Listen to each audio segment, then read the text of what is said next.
ใส่นี่เขามีคนคอมเมนต์หาข่อยของฉันใหม่ๆสดๆเลยนี่ชาวอาซีสงสัยจะเอาเงินที่คนใจบุญโอนมาช่วยน้องบุตรไปกินหมดแล้วแน่เลยถึงทำไม่รู้สนใจแบบนี้นะเลวมากๆ แรงอะโอ้หุ้ยเร็วมากเลยเจ้า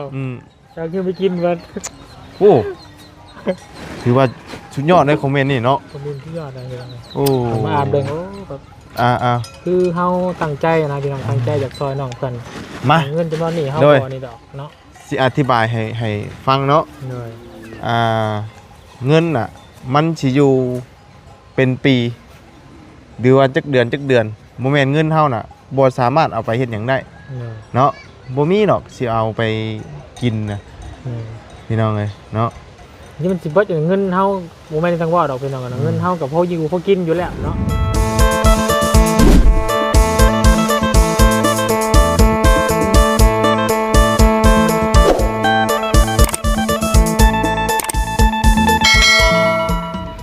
เอามื้อนี้ก็เต่าเขามาหาเอาหมอกระทงกระทะก่อนพี่น้องเอ้ยมื้อนั้นมาบ่พออภัยอยู่เฮือนอยู่ซ่านเนาะ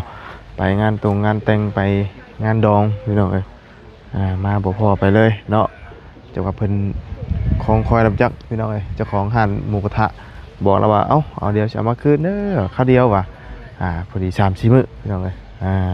เราสิมายืมอีกบาทนี้แหละพี่น้องเอ้ยเนาะเอามื้อนี้อากาศเย็นพี่น้องเนาะเย็นแห้งขนาดอากาศมื้อนี้เนาะเอาก่อนอื่นสบายดีและสวัสดีพี่น้องกันเบิดสุขุสุคนเด้อพี่น้องเนาะมื้อนี้ก็แวะเวียนเข้ามาเอาหมอกระทะก่อนเดี๋ยวไปส่งเพิ่นน่ะเซโปนพี่น้องเนาะมาเรือนลงหัวเนาะมื้อนี้บ่มีแดดพี่น้องเนาะบรรยากาศดีหลายมื้อนี้เนาะถือว่าเย็นโว้ยเนาะอากาศนี่คักขนาดมีแต่ดวงดอกไม้หลายต้นทานกันช่วงนี้รถก็เปื้อนแห้งหน่อยเนาะมันหมอกตกใส่แลนใส่ขี้ฝุ่นเนาะจักเพิ่นเคียนยังพี่น้องเนาะอยู่ข้างหลังของโอ้โหทางวันจันทร์ได้ยังเด้เนาะมีหยังเจ้ามีหยังบ่โอ้ยได้ของดีเนาะล่ะโอ้ของดีโอ้กระยังขึ้นไปเหยียบก็บ่ได้ฮักเด้ลองมั้ยมันเพิ่นเอาติวมันเฮ็ดกล้าประตูเคยกล้าเนาะหมู่ท่าเฮากล้าท่าแล้วสิได้ของโอ้ดอกไม้ข่อยซื้อซอยนายนั่นมื้อน่ะเน่าเบิดลืมเด้อนี่โอ้ยเสียดายของได้ข่อยเอาไปทิ่มแน่โอ้เนาะเอาเมื่อให้ตู้เมเพิ่นใส่กระปูกระแป้งยามนาไม่อันนี้ได้นี่คัดเอวไม่อันน่ะบ้องยาวๆได้นี่น่ะคักเลยนี่เนาะเอาโทรมาบอกเอาเนาะปูหากมาถึงงานแต่งบ่เฮ้ยนี่เฮ้ยว่าสงสัยหากมาแต่ฟ้อนล้ำนะนี่เนาะแม่นบ่ฮะยกคือใส่ชิ้นพี่น้องแปลกได้มาปกติบ่ค่อยเห็นใส่เลยนี่ฮะสิไปเชฟโปนไปยังน่ะไปเฮ็ดสามนูครัวสิไปตอนนี้เฮ็ดสามนูครัวบัดนี้เอาปกติบ่มีบ่มีแต่ว่ามันเก่าแล้วเปลี่ยนหัวใหม่เท่าไรเฮ็ดสามนูครัวหมูแต่หัวเก่ามันก็สิบ่แพงติเฮ็ดเฮาเปลี่ยนเอาซื่อเรามีข้อมูลอยู่เนาะ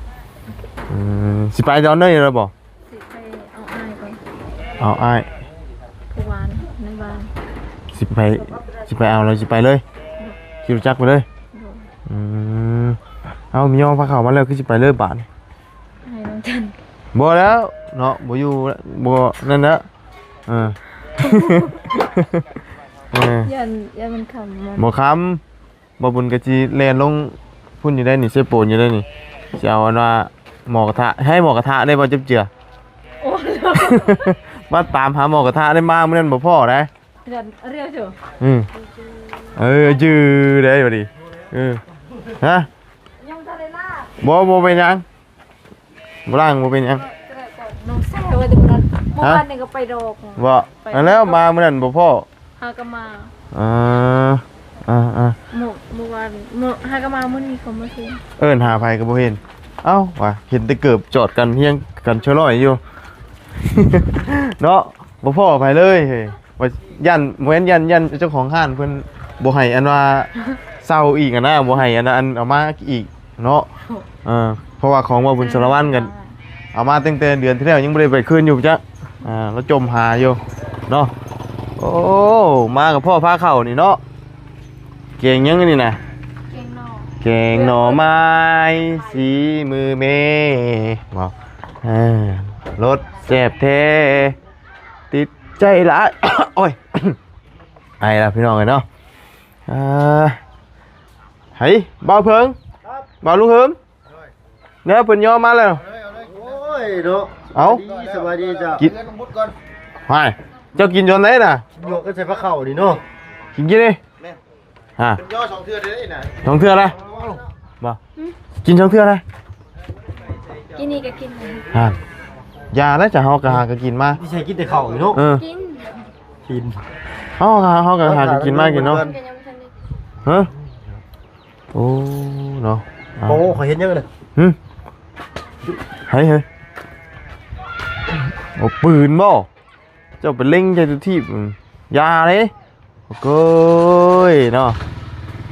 ลูกปืนลูกหนาแล้วโดย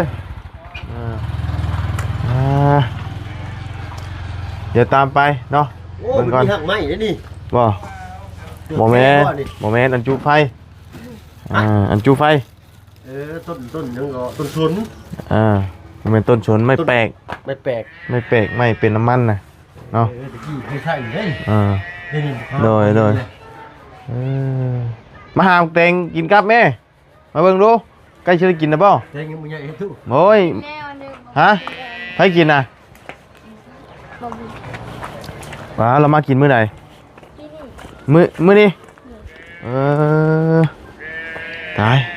เราไปกินเบิดซ้ำเนาะบ่ได้กินซ้ำพี่น้องเอ้ยเบิดเกลี้ยงอัตราสั้นก็ให้กินมื้อนั้นน่ะก็จบเลยเด้เรายังบ่ได้กินเนาะเฮ้ยกล้าว่าสิมีอยู่บ่แล้วก็หมักแตงมีแต่อันว่าดอกบ่มีหมากเนาะตายคักบาดนี้พี่น้องเอ้ยนี่ไหนบาดนี่บ่ได้ครับ บ่ได้ บ่มีเนาะแต่ว่าตัวนี้น่ะงามอยู่กำลังออกดอกเนาะงามดีตัวนี้เขียวจะอุ้มคักดี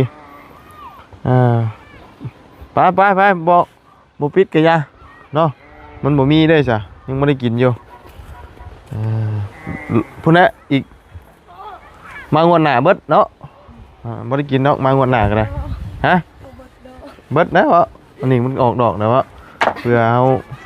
มาใหม่เพื่อเมื่อยันเบิดแล้วเนาะไปงานแต่งบ่มื้อนั้น เลย แต่งอยู่ไส เรียน บ่ เลย เมาชดแจ้งบ่ เอามาว่าสิมาเอาหมอกท่าหาภัยก็บ่เห็นเอิ้นเห็นได้เกือบ 3-4 กิ่งอยู่นะมีคนอยู่เรือนเหมือนเนาะ เลย ฮะ แม่อยู่ บ่แม่นคำแม่เจ้าอยู่เราต้องปากแต่บ่แม่นแม่เจ้าเห็นคนมานอนหั่นนะไปมานอนเรือนมื้อนะ ยันมือบ่รู้กันเลยเมื่อวานนี่บ่ บ่มือหลังจากเฮากินแล้วเฮาตื่นมาน่ะเฮากิน เรียนสเตน แม่นบ่เราก็บ่ปากบ่ตีงนี่เนาะถาม เอิ้นว่าถามมีไผอยู่บ่แล้วก็บ่ปากบ่ตีงดีปากแหน่เห็นว่ากันเนาะสิถามมาหมอกระทะอยู่ไสหั่นนะหาเดียวเบิ่งอยู่ไสก็คือบ่เห็นเดี๋ยวเบิ่งเทิงเฮือนก็บ่เห็นเดี๋ยวของซานน่ะจักว่าอยู่นี่ก็สิเอาไปแต่มื้อนั้นเนาะยันเพิ่นคลองนะเนาะมื้อนี้ก็เลยว่าเขามาเอาไปคืนเพิ่นก่อนเนาะ ไปจันเนาะไปพุ่นละกินข้าวพี่น้องเอ้ยมาเบิ่งทางนี้ก่อนคัดหม้อใช่บ่น่ะฮะบ่คัดกะยาล้างเพราะอันนั้นก็ได้แหละเดี๋ยวเพิ่นไปล้างเองเพิ่นถูอันข้ามมันออกนั่นเล็กน้อยก็พอละ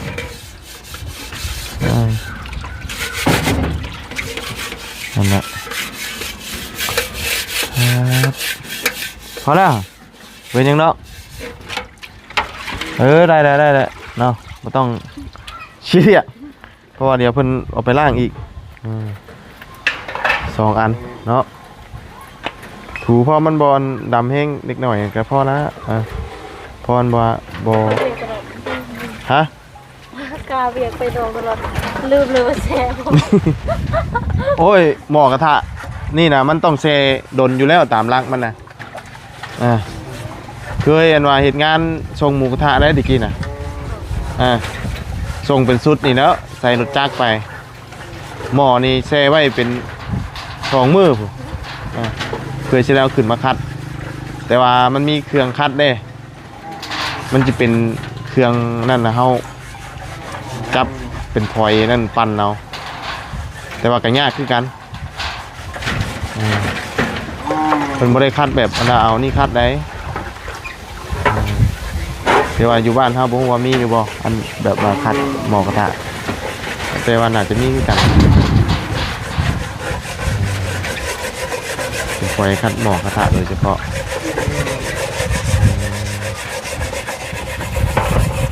ไปดองทั้งไหนคือหากอะไรมาวานนี่มามื้อนี้ มามื้อนี้ไก่บ่กูบ้านสะแกง บ้านสะเกงเลยบ้าน ฮะเข้าไปทางบ้านมูคูน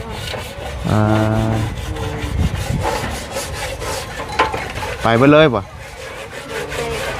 ไปส่งเช้าแต่เมื่อวานนี้แต่ว่าไปนอนโอ้ยไปส่งแล้วก็นอนเลย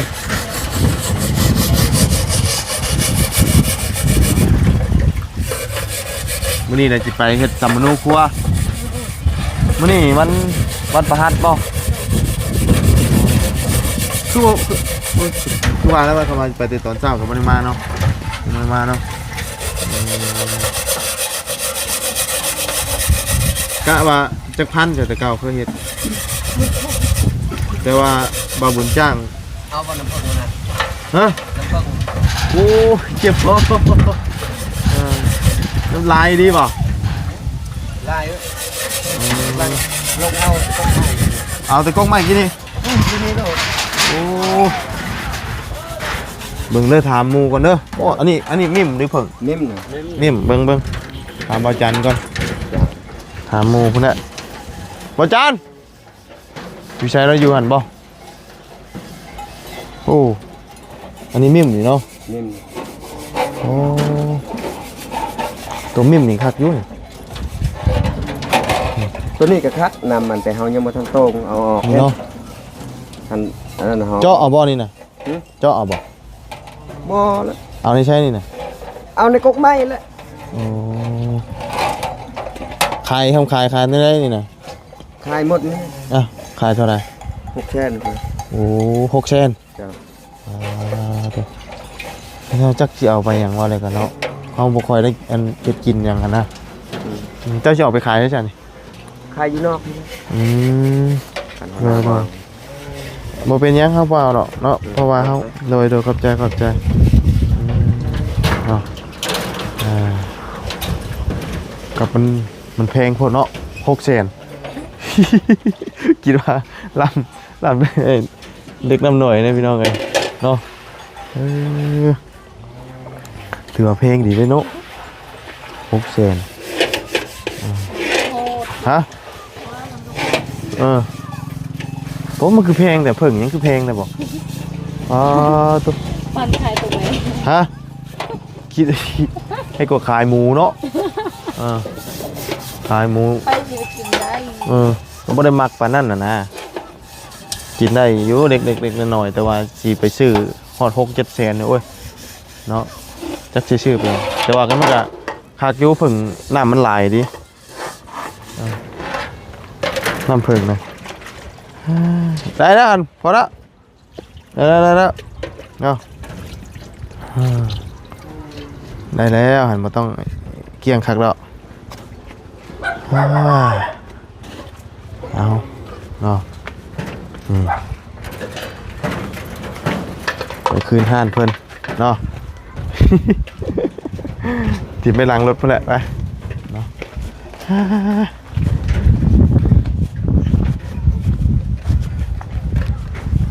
ดำปื้อๆย่างมือน่ะโอเคถิ่มไปรถแต่ว่าของว่าบุญสารวัตรเอามาเมื่อนั้นเราไปคืนน่ะบ่เราถามหาอยู่เมื่อนั้นกันนะ ตั้งแต่กินอยู่มีตั้งแต่มื้อนั้นได้อ่ะ ตั้งแต่มัน แม่นเอ้าใช้ทั้งวันจันทร์ เป็นเข้าไป ไปเลยเอาไผจะสิกินบาท เออบ่หาก็กินข้าวว่าเฮากันเนาะ ถ้าเขาก็ถาก่อนบ่ว้าเฮาก็สิไปพุ่นได้ซะเพิ่นไปพุ่นเนาะ เออว้ายเลยไปเอ็นเฮือนน้องบุตรก่อนเนาะฉันก็ว่าบุญก็สิไปพุ่นคือกันแล้วมีแต่มาก่อนเด้อฉันกินผู้เดียวบ่กินเด้มันองค์หลวงเลี้ยงได้พี่น้องเอ้ยเนาะหมู่ไปป้าเฮาเบิดนะเราย่อพาเข้ามาหมู่ไปป้าเก่งหน่อไม้ต้มไข่โอ้ผักเด้นี่พี่น้องเอ้ยแกงเจซี่นใช่มั้ยจังนี่บ่อันหน่อไม้นี่ฮะแม่นบ่ซีนเด้เนาะโดย มีแต่ว่าไอ้ก่อนเด้อฉันเนาะถ้าบ่จันมาก่อนเนาะข่อยก็สิไปพุ่นคือกันเดี๋ยวสิไปอันน่ะหาทั้งน้องบุตรคือกันเนาะป้ามันนี่บ่เป็นหยังติเนาะคุณก่อน โดย ดาว อ่า ข่อยรอบจังเนาะ ฮึ มานี่ก่อนพี่น้องเอ้ยสบายดี และทีมงานเรากำลังมา โดยเนาะพอดีเพิ่นย่อพาเข้ามาแล้วข่อยก็ ครบเลยบ่ มาพี่แล้วผมมีหมูกินต่อพี่เลยข่อยก็ได้เนาะ กำลังมาพี่น้องมา ใช้อยู่บ่ อยู่ โอ้ มาเช้านี่พี่น้องเนาะ มา ไปดองพี่น้อง บ่ พอได้อยู่คนใดก็เลยบ่ได้คอยเข้ามา โอ้แล้วจีลิงบ่นั่นน่ะ เบิ่งฮะ อุ้ยบ่ได้ช่องข่อยปิวได้นี่น่ะ บ่ โอ้บ่ได้การเผานี่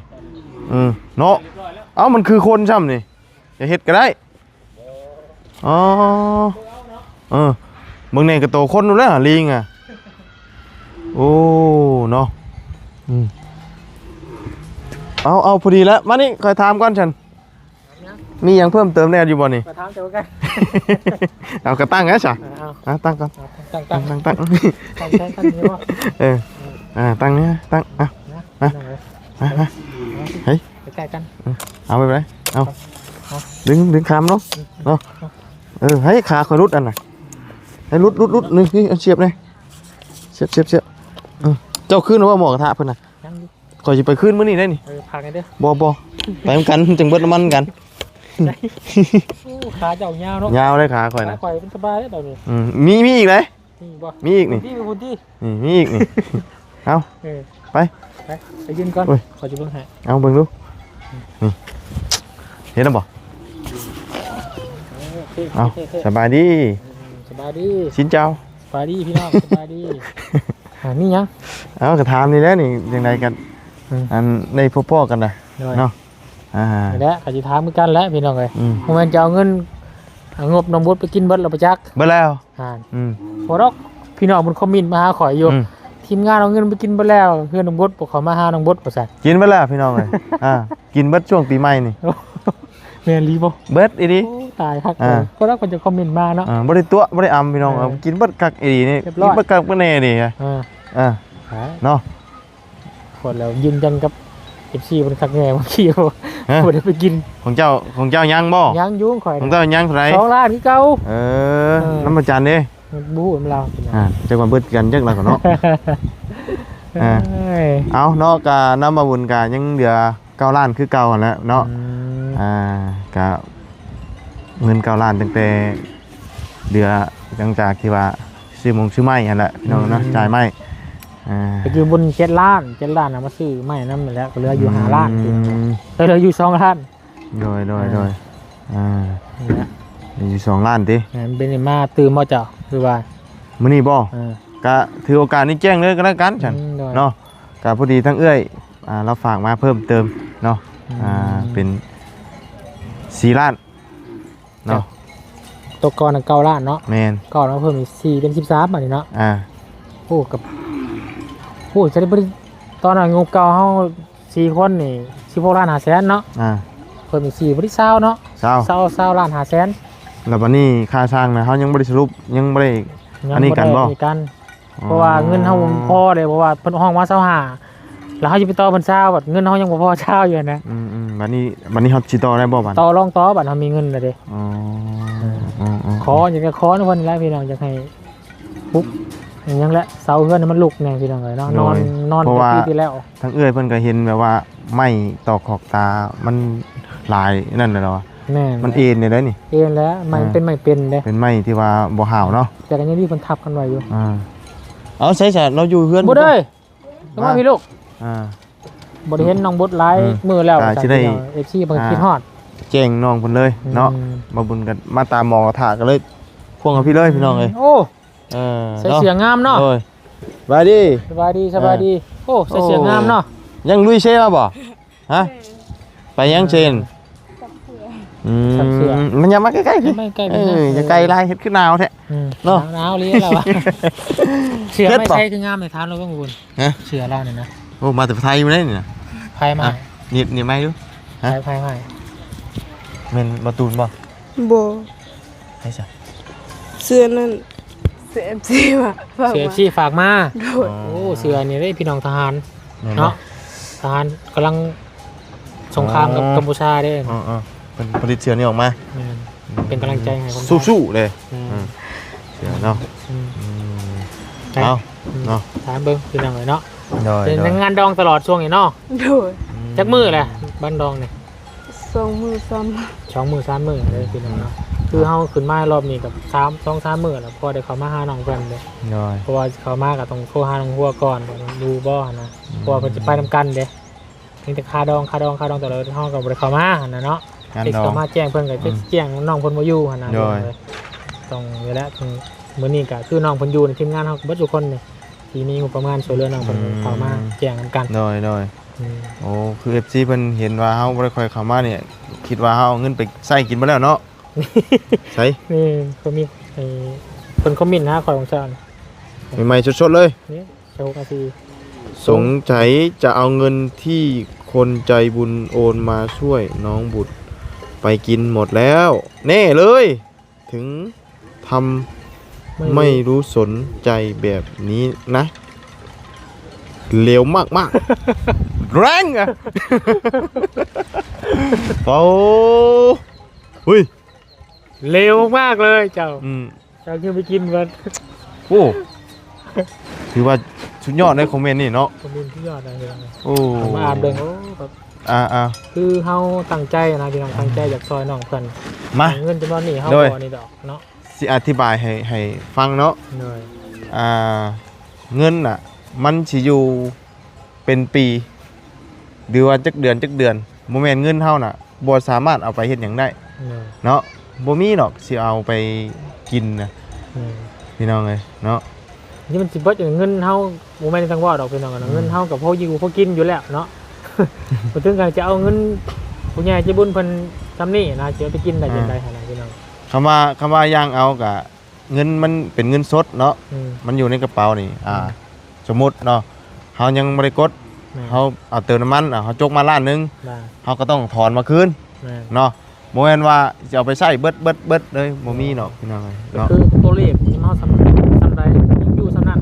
เนาะคือหมด2ล้าน2ล้านอยู่หั่น โดย บ่เคยเอาไป คือ กินก่อนนะพี่น้ มั อง นบ่มีดอกเนาะแต่ว่าโอ้มันก็ เร็วมาก เร็ว เนาะ มากๆนี่โอ้พี่น้องเอ้ยเนาะเร็วนี่คือไวเลยเนาะ เร็วแม่น เร็ว เร็วนี่มันต้องรอเรือนี่เป็นรอลิงที่อย่า ลิงอันนั้นบ่กินนี่บ่ เร็วที่ เร็วนี่มันต้องรอเรือ เนาะ โอ้มันจะไปได้พี่น้อง โดย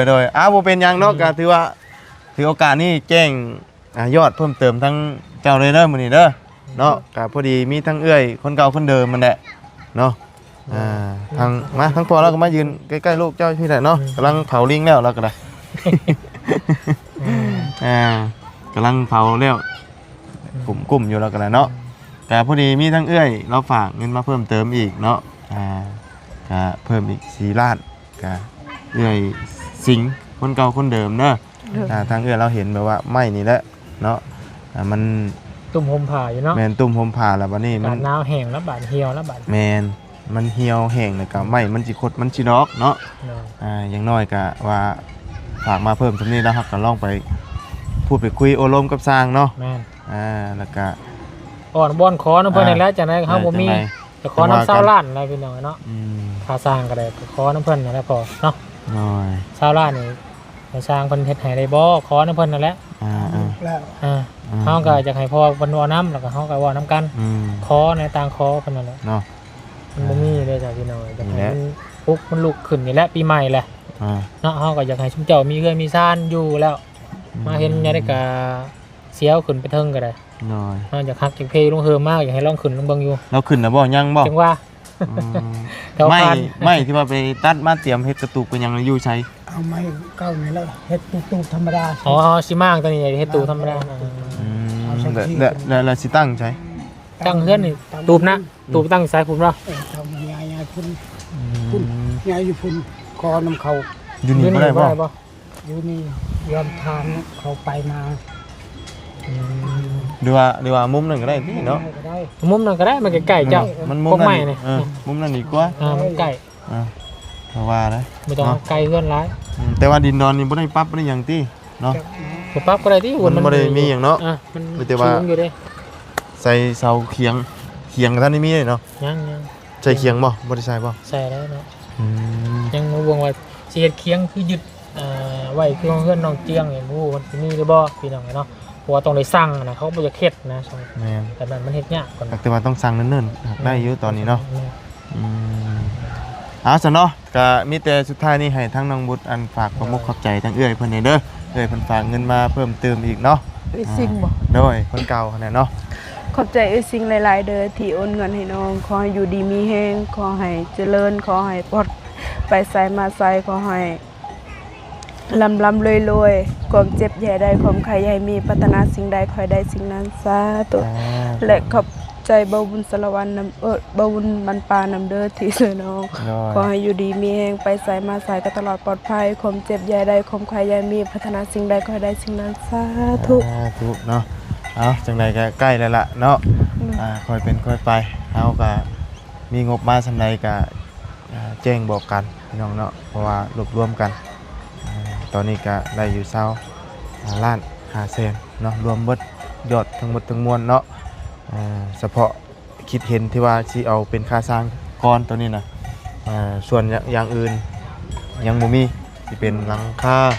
ไม้เชื้อรามุงกอกมุงกบบานประตูหน้าต่างพวกนี้ยังบ่มีพี่น้องเนาะอันนี้คือเฮาสิเอาเน้นค่าสร้างก่อนหลักๆเนาะเอาซะพี่น้องจังไดก็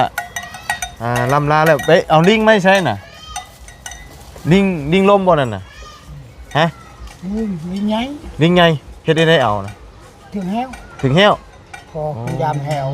ได้ช่องอาทิตย์ปลายเลย มันบ่ได้ตายบ่ ตาย เพราะมันตายแต่ใช้แห้วบ่กินเนาะลิงใหญ่เนาะเฮาบ่เคยกินจักเทื่อเนาะไปจ้าจังได๋ก็ล่ำลาเลยเด้อพี่น้องเนาะพบเจอกันใหม่เนาะไปสบายดีเด้อเนาะไปขอไม้กันเนาะเอาให้เราไปสวดลิงก่อนพี่น้องเอ้ย อย่าหนาวช่ำมื้อนี้เนาะตู้เนาะไปสาพี่น้องเนาะสำหรับคลิปนี้ก็ล่ำลาเลยเด้อเนาะพบเจอกันใหม่เอาก่อนอื่นก็ขอบคุณทางเอื้อยสิงห์ปฐมวงศ์เนาะที่ได้นวลนี้มาเพิ่มเติมเนาะเพื่อสิได้ก่อตั้งยุกยอทั้งเพื่อนน้องบุตรเนาะไปแล้วจังไดกันพี่น้องเนาะจังไดก็ขอบคุณขอบใจทั้งเอื้อยขอเอื้อยอยู่ดีมีแฮงสุขกายสบายใจเด้อเนาะว่าเอื้อยสิเฮ็ดธุรกิจการงานใดก็ขอให้ราบรื่นรุ่งเรืองเจริญก้าวหน้าในหน้าที่การงานสิ่งสำคัญก็คือขอให้สุขภาพร่างกายแข็งแรงอยู่เย็นเป็นสุขครอบครัวเลยเด้อเนาะสาธุเนาะไปแล้วจังไดกันบ๊ายบายพี่น้องหนาวสะเงียดอุ้ย